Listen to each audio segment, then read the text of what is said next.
You're going outside the rules now just to beat me. That's surprised? Not really. It's back.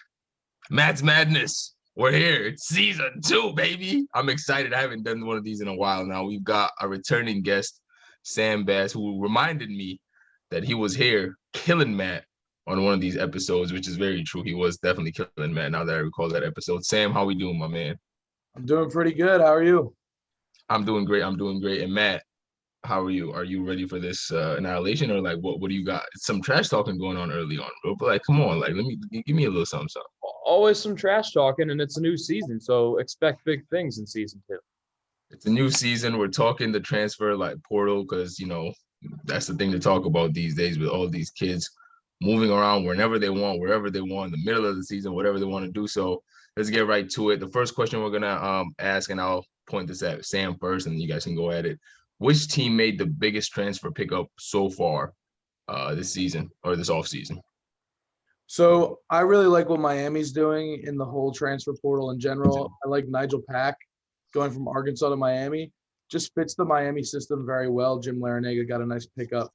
He averaged 17.4 points per game in his sophomore season last year on 43.6% shooting from three. That's something Miami really struggled in, and I wouldn't say good, but he's a sufficient enough defender where he can add a lot on both ends of the ball for that Hurricane system. And I just love the three-point clip. That's someone you can rely on for a shot from three. He can slash. He's just a fully built offensive player. I love the way he plays, and I think he fits Miami very well, and I think he'll do extremely well in the ACC. I think that's a good pickup, Sam. I don't want to,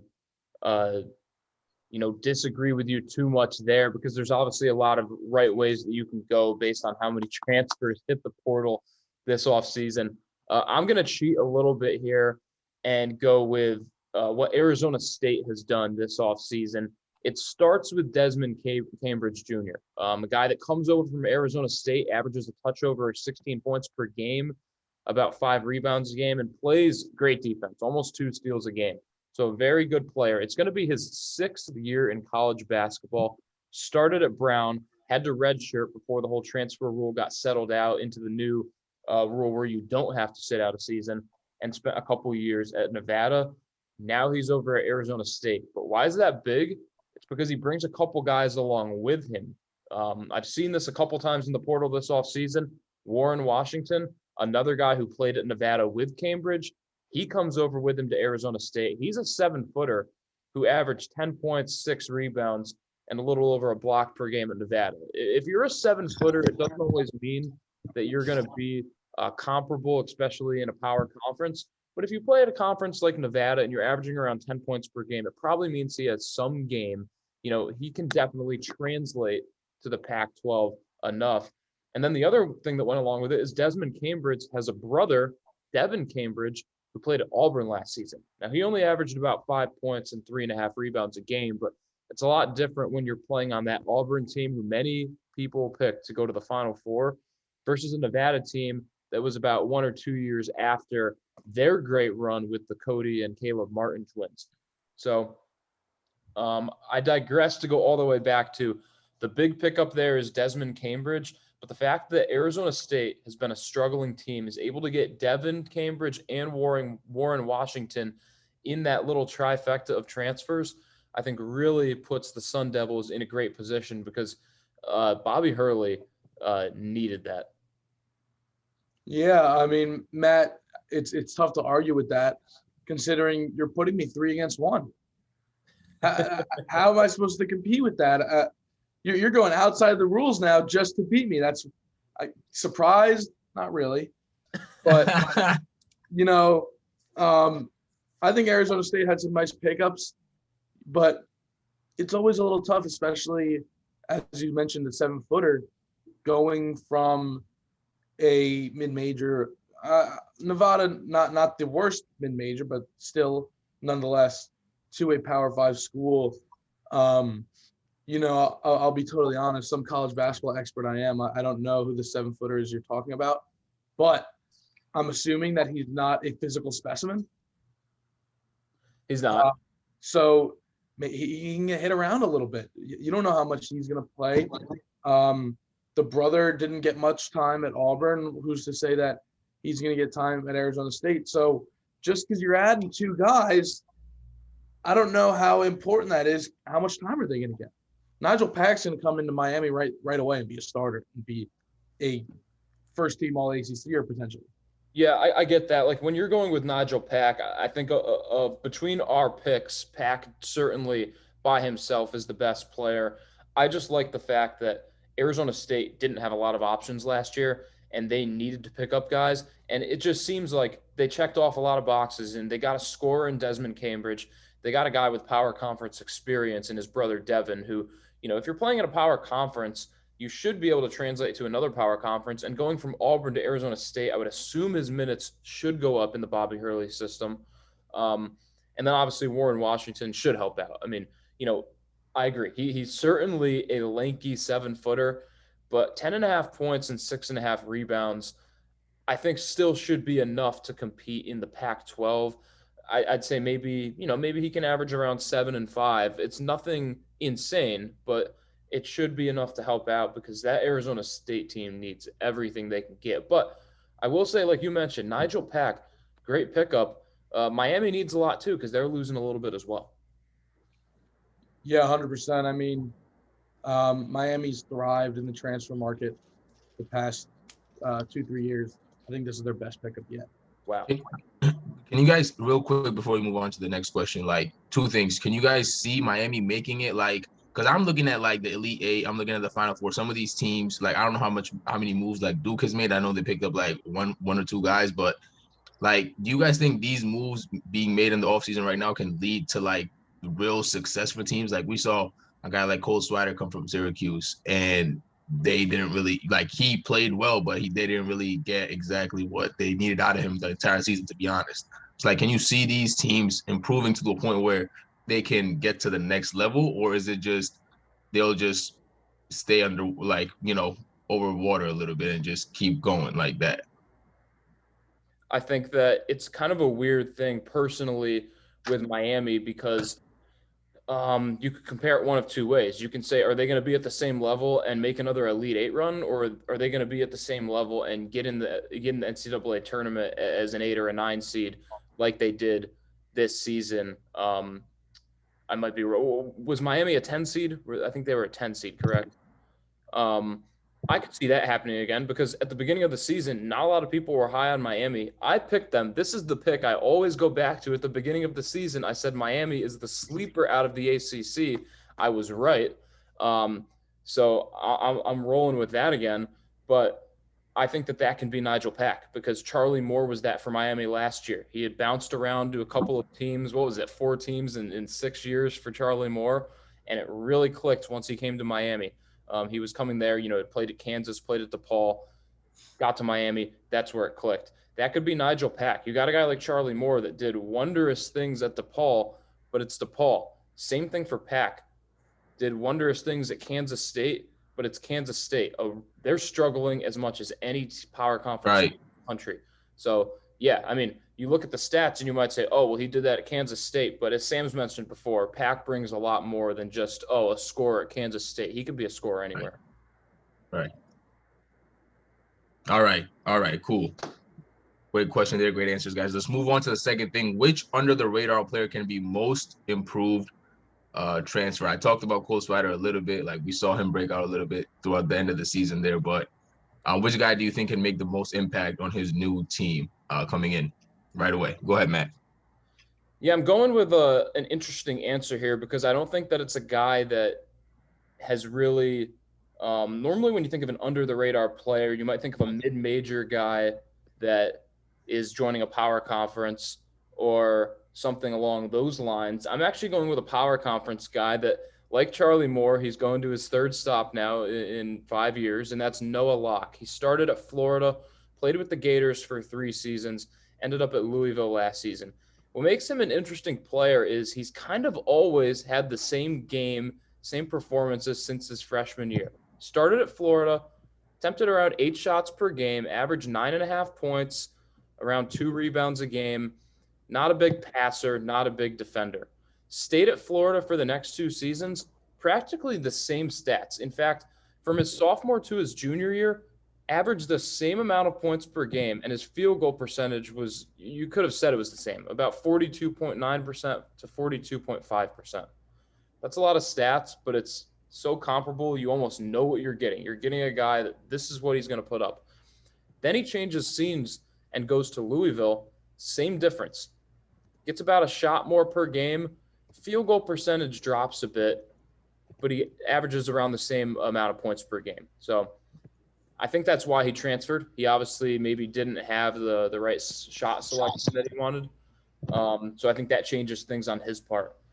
To make a long story short, now he ends up at Providence, and Providence certainly needs a guard to come in there and score.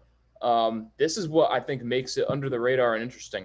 Noah Locke is not known as a great defender. If you're committing to play for Ed Cooley, you better know how to defend the basketball. That's what Providence is all about. Great point. The fact that Noah Locke decided to transfer to Providence, knowing full well that defense is going to be expected of him, says a lot of things about his mindset going into what's going to be his 5th year in college basketball. I'm expecting big things. That just seems like the type of move for a guy that does not want to let this last year slip. And I think Noah Locke has a great chance at blooming into a star in the Big East. Oh, by the way, he shot the ball just under 40% from 3 last season. So he certainly has some offensive game. I just think he has to be in the right situation. Providence might be that because they need someone like Noah Locke. Sam. Matt, that's a very, very interesting answer. I really appreciated your spin on that. I'm not going to lie. I'll give credit where credit's due. I kind of let my bias take the wheel when I saw this question. So I'm going to go with Ben Vanderplas out of Ohio, going to Virginia. Stretch 4, 3-point shooter. I had heard of him before because he killed Virginia in the round of 64 in 2021. That was not a fun game to watch, but he's a fun player to watch. He fits the system perfectly. I don't know if you guys know this, but it's a pretty fun fact. Ben is short for Bennett. He is named after Tony Bennett, or Dick Bennett, his father. I love that. Ben's dad played with Tony Bennett under Dick Bennett. Very interesting stuff. Perfect fit. Just a shooter, good defender. His clips were a little bit low last season, but he's still averaging about 13 points a game, and he's a sharpshooter. You get another Sam Hauser like they had in 2021, like a Joe Harris type player. That's the comparisons I've seen a lot going around, and he can defend. That's all you got to ask for with Virginia. Matt, not to take a shot at you, but we're both looking at transfers picked up by defensive systems, and it seems like my pick already knows how to play some defense. So gotcha. Maybe that's a leg up right now. Well, when you're coming out of the MAC, it's a little bit different than the ACC, Sam. Like you said, I don't know what Noah Locke off the top of my head did against Virginia this year, but I see where you're coming from.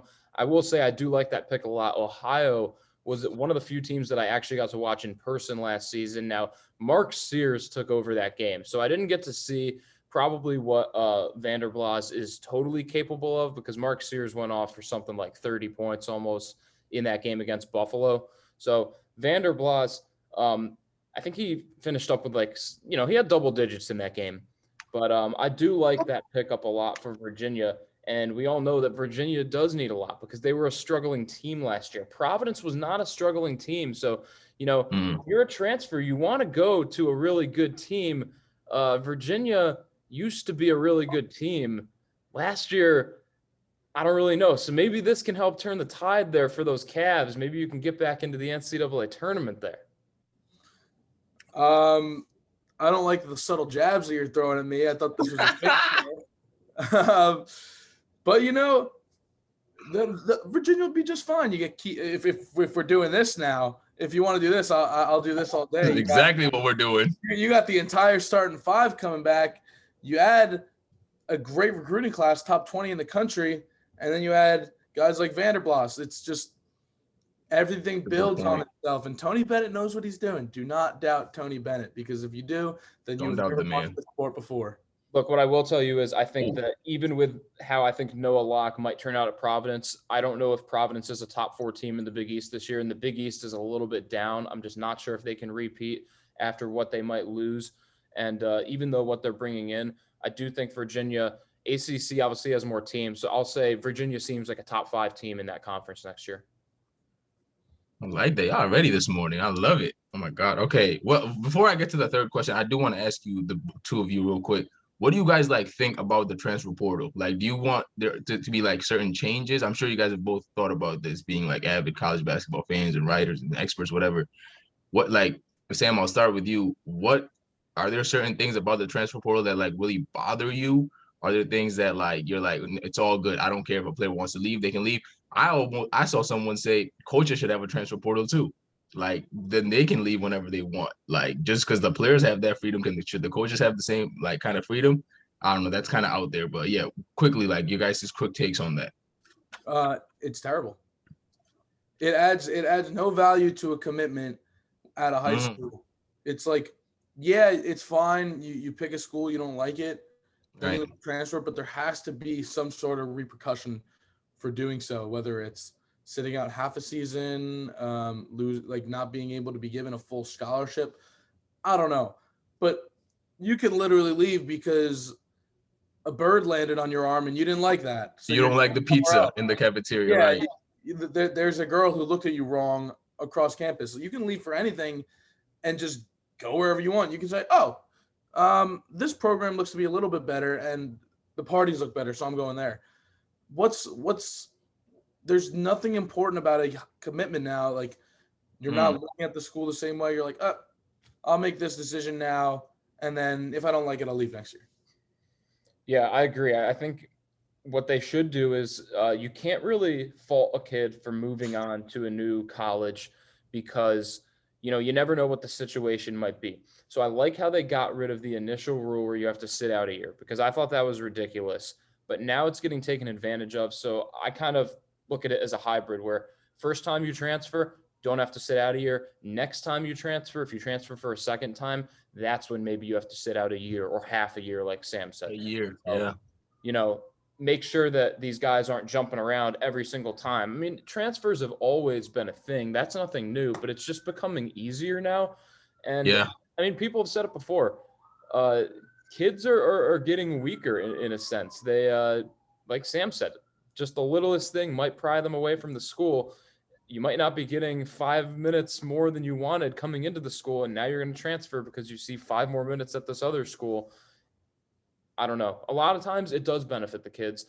Other times, just stick it out. Sometimes there might be a reason that coach isn't playing you as much, or that situation isn't how you like it right now, because there's going to be a lot of greener grass if you do stick it out. And sometimes when you do leave, the grass isn't always greener on the other side. The young fellas, they got to understand, they got to stick it out, man. I agree with you on that. Okay, third and last question: what player, not team, what player are you most surprised that left their program? This is the most intriguing question to me, and I don't know if you guys are going to agree or not, but I'll start with Matt. Yeah, and first off, I want to put out there that I'm not knocking any of these kids. Like, we're not Right. saying, why did you transfer? That's a ridiculous move. It's just No. from a head scratcher point of a take on why'd you transfer? And to me, that's Terrence Shannon Jr., one of the best transfers in the country. He played at Texas Tech last year, and what's crazy about that is he was a star on Texas Tech before Chris Beard left to Texas. Now the coaching change happens. Mark Adams takes over as head coach. Perfect time to transfer because you see that all the time. Coaching change happens, player moves on to a new school.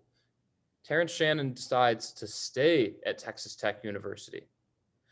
I will say his points per game production went down because he got a little bit less shot attempts per game. It was somewhere around 2 less shots per game. So that might be a decent reason.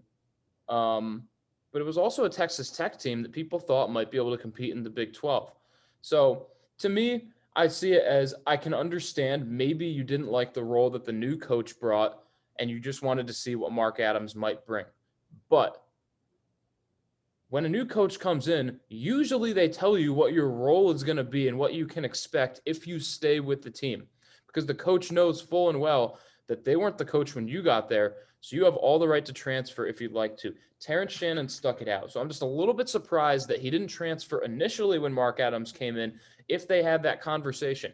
Now, I don't know. Maybe they had that conversation. Maybe he was expecting more shots and he just didn't get it as the season panned out.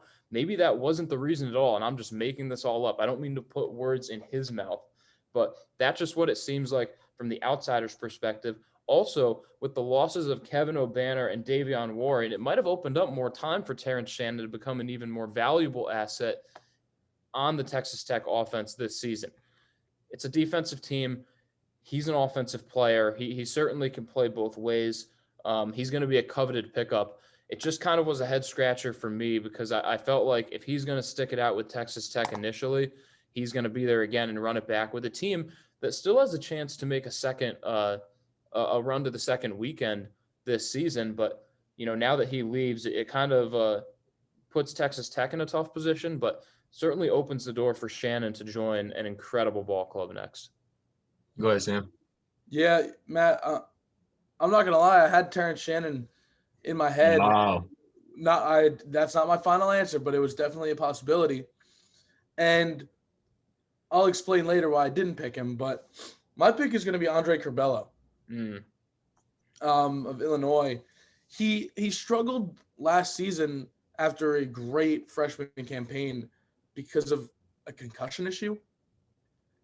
Like, he had some difficulty with turnovers and bad shooting, but he missed a lot of playing time because he had a concussion.